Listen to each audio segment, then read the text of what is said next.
Tonight on Global TV News Prime, President Bola Tinubu departs Abuja on a two-nation visit to Japan and Brazil. In business, Nigeria's headline inflation rate eases for the fourth consecutive month in July 2025.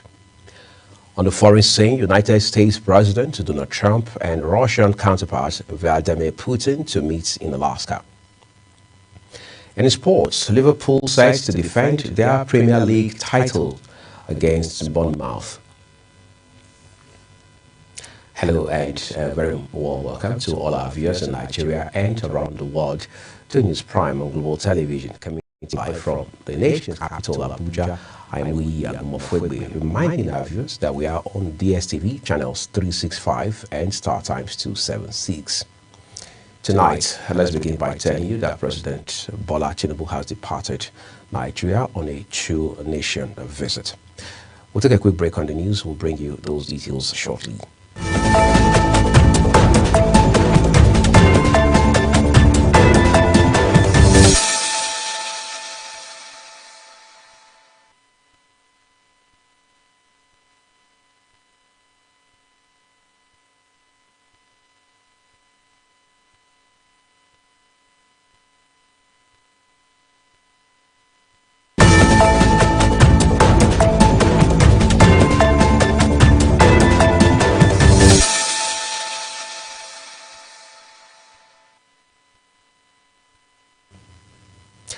Sincere apologies for that glitch with our broadcast there. It was caused by technical challenges which have now been resolved. We appreciate your patience and understanding.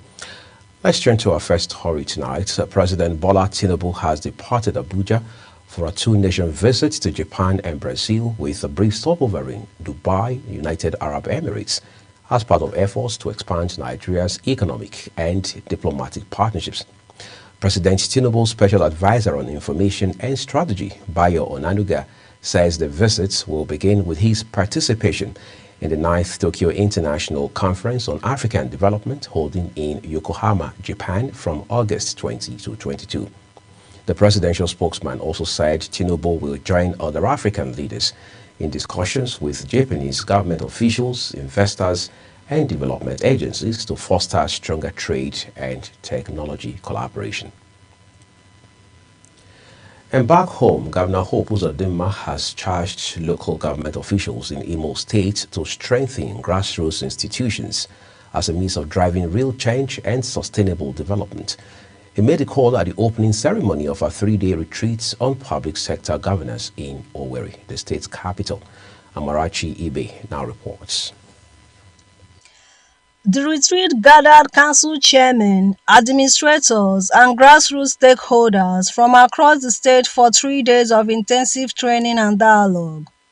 With the theme, Enhancing Local Government Governance for Sustainable Development, the program is organized by the Progressive Institute in partnership with the Ministry for Local Government and Chieftaincy Affairs. Declaring the event open, Governor Hope Uzodinma urged participants to develop practical strategies that will make the local government more effective in meeting the needs of the people. So we have to establish clear goals and objectives for public organizations and aligning resources to achieve them. Key factors such as accountability, transparency, efficiency, and integrity are essential for achieving effective public sector governance. Director General of the Progressive Institute, Dr. Olarewaju Adebayo, described the retreat as a critical step in equipping officials with modern governance skills for improved grassroots service delivery. Discuss issues such as procurement, public financial management, public service rules, policy process and communication, and today we discussed lawmaking process and revenue generation, all aimed at ensuring that our elected leaders perform optimist towards developing the state. And this is a manifestation, sir, of your character. In an address of welcome, Commissioner for Local Government and Chieftaincy Affairs, Ruby Mele, commended Governor for prioritizing the professional development of local government officials. Your Excellency, we can't thank you enough. We can't thank you enough. I believe by the time they are done with this, they will go home with more capacity, increased productivity, and Imo State will be better for it. The retreat continues with a focus on boosting grassroots governance and is expected to produce actionable strategies for stronger local institutions in Imo State. From Owerri, Amarachi Ibe, reporting for Global TV News. Well, thank you so very much, Amarachi. Ahead of its National Elective Convention scheduled for November 15 and 16 in Ibadan, Oyo State, the People's Democratic Party has inaugurated a 44-member zoning committee charging it to make decisions that will shape the party's future and restore public confidence. At the inauguration ceremony in Abuja, Acting National Chairman Ambassador Umar Damago said the panel chaired by Bayelsa State Governor Duoyo Diri would ensure fairness in allocating national committee positions. The Nigeria Security and Civil Defense Corps says it has deployed 20,850 personnel to ensure protection of lives and critical national assets and infrastructure for these Saturdays by-elections. This is contained in a statement by the Defense Corps Public Relations Officer, Babatunde Afolabi, in Abuja, saying the Corps Commandant General Ahmed Audi, while deploying the personnel, said they were dispersed to ensure a heat-free by-election in the 16 constituencies across 12 states of the Federation.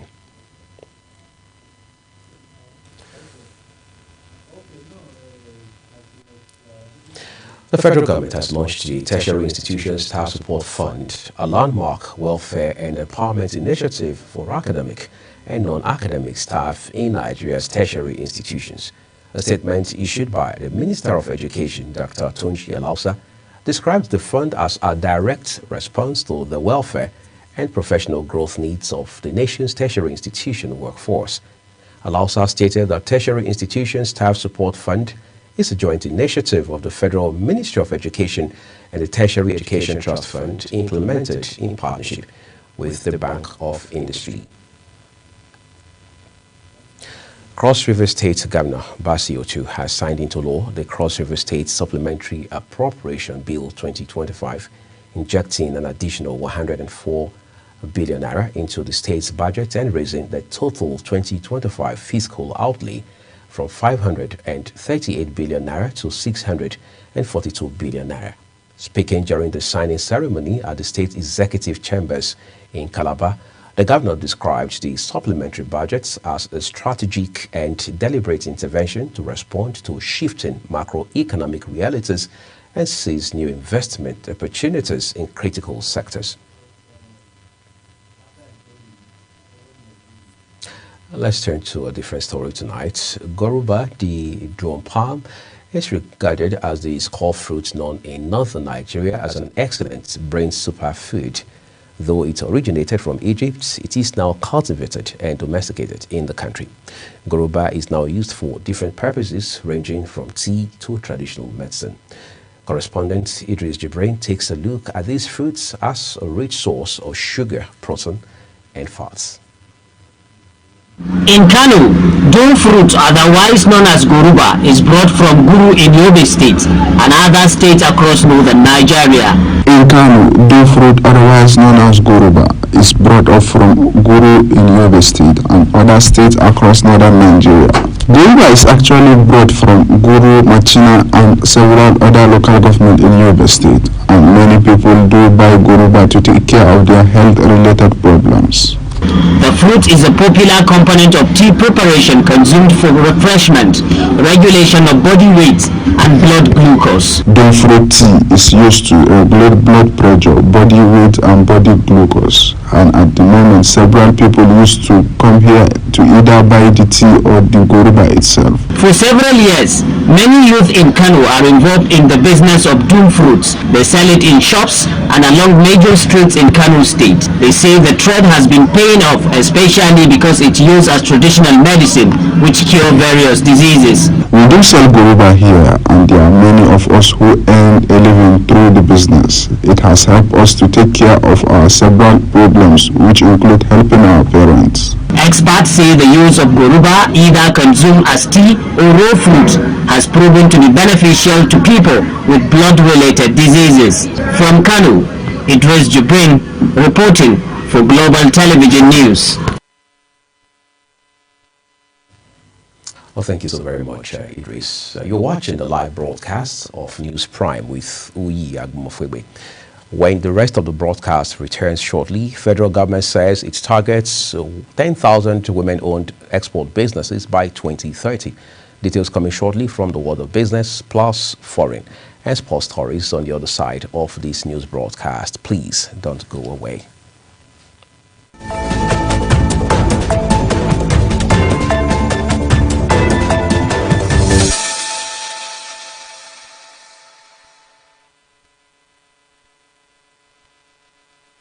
Thank you so very much for staying with us here tonight on News Prime.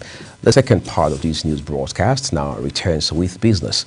Nigeria's headline inflation rate eased for the fourth consecutive month in July 2025, falling 21.88% from 22.22% in June, as according to figures from the National Bureau of Statistics. The latest Consumer Price Index (CPI) report indicates that the July rate was 0.4% lower than the previous month and 11.52 percentage points below 33.40% recorded in July last year. Kano, the commercial city in northern Nigeria, has been a trade hub for grains and textiles since the colonial era. Today, the resilient shoemaking business in Kofa Wembai markets employs hundreds and thousands of people working at various stages of the manufacturing process. Global TV correspondent Idris Jibrin takes a first-hand look at the business in action. Inside Kofa Wembai market in Kano lay sheets of leather in plain sight waiting to be processed into footwears of various sizes and designs. The art of shoemaking is known to be an ancient trade in Kano, dating as far back as the 11th century. On daily basis, hundreds of youth, including women, spend time on various stages of shoemaking, such as cutting the leather, applying gum to leather materials, and shaping the different animal skin. Leather materials dyed locally in different colors are used to make footwears of different sizes, from relatively simple to very complex. Bags and other leather materials are also made here. I have been doing this business for several years, and we do produce all kinds of shoes, bags, and other leather materials. Ali Sidi is one of the shoemakers. Inherited from his father, Ali has been benefiting from the trade for the past 35 years and is now passing it to his children. For 35 years, I have been making shoes in this market. I learned it from my father, and I'm now teaching my children. Over the years, shoemakers in Kano say sales have been good, but the insufficient supply of raw materials, inadequate capital, and lack of government intervention are threatening their production capacity. Sincerely, we started this business from Kurmi Market, and with the advent of foreign shoes, we migrated to this place, but we are now threatened by the lack of government intervention. With increasing opportunity in the trade, there is no doubt that more improved quality footwears can be produced only when importation of foreign shoes is completely banned. From Kano, Idris Jibrin reporting for Global Television News. We appreciate you so very much for these timeless, evergreen reporting, Idris Jibrin from Kano. Let's continue with business tonight. The Nigerian Upstream Petroleum Regulatory Commission, NUPRC, says it is taking bold steps to reclaim the country's dominant position in Africa's oil and gas investment space after its share of sub-Saharan Africa's upstream inflows plunged from 44% in 2014 to 30% in 2022. Speaking at the 50th anniversary conference of the Nigerian Association of Petroleum Explorationists in Lagos, Commission Chief Executive Gbenga Komolafe said the agency's newly unveiled regulatory action plan is designed to serve both as a corrective and a catalyst for attracting fresh capital into Nigeria's upstream sector.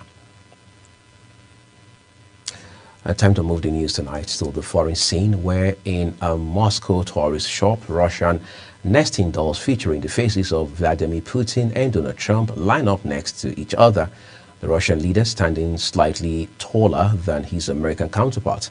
Hopes are high in the Russian capital that the meeting between both leaders in Alaska will bring the two men ever closer together, paving the way to ending the conflict with Ukraine triggered by Moscow's February 2022 military offensive. Afghanistan's Taliban authorities have marked the 4th anniversary of their takeover, buoyed by Russia's first official recognition of their government, a step they hope other countries will follow. Helicopters circled above Kabul, dropping flower petals over the city to mark the Taliban seizure of the capital on August 15, 4 years ago. Taliban members and supporters leaned out of trucks and rickshaws on the streets below, waving the black and white Islamic Emirates of Afghanistan flags. United States President Donald Trump and Russian counterpart Vladimir Putin are to meet in Russia in high-stakes risk summit that could prove decisive for the future of Ukraine. Putin will step onto Western soil for the first time since he ordered the invasion of Ukraine about 3 years ago, a war that has killed tens of thousands of people, on which Russia has not relented, making rapid gains just before the summit. Tonight we take a look at sports for you. Liverpool will begin the defense of their Premier League title tonight against Bournemouth in what promises to be an emotional evening at Anfield, with the family of Diogo Jota set to be present for a special tribute. The match marks the Reds' first league game since the tragic death of Jota and his brother Andre Silva in a road traffic accident last month. Ahead of kickoff, tributes will be paid to the pair, with Jota's wife, children, and wider family expected to be in attendance. Imagine is going to be quite remarkably emotional tonight for obvious reasons. And let's bring it closer to home now. Governor Peter Mba of Enugu State has announced the retirement of the legendary number 5 jersey worn by the late Nigerian football icon Christian Chukwu during his career with Rangers International. The governor made the declaration during the night of tributes held. This was in honor of the former Super Eagles captain and head coach who passed away on April 12 at the age of 74. Super Falcons captain Rasheedat Ajibade is on the radar of French Jacquemart giants Paris Saint-Germain. Ajibade is a free agent after leaving Spanish Liga F club Atletico Madrid in June following the expiration of her contract. The 24-year-old will increase the number of Nigerians at PSG to 2, with midfielder Jennifer Echegini already a key member of the PSG squad. Tonight, let's end Global TV News Prime with a look at some of our big stories. President Bola Tinubu has departed Abuja for a 2-nation visit to Japan and Brazil, with a brief stopover in Dubai, United Arab Emirates, as part of efforts to expand Nigeria's economic and diplomatic partnerships. In business, Nigeria's headline inflation rate eased for the 4th consecutive month in July 2025, falling to 21.88% from 22.22% in June, and that's according to figures from the National Bureau of Statistics.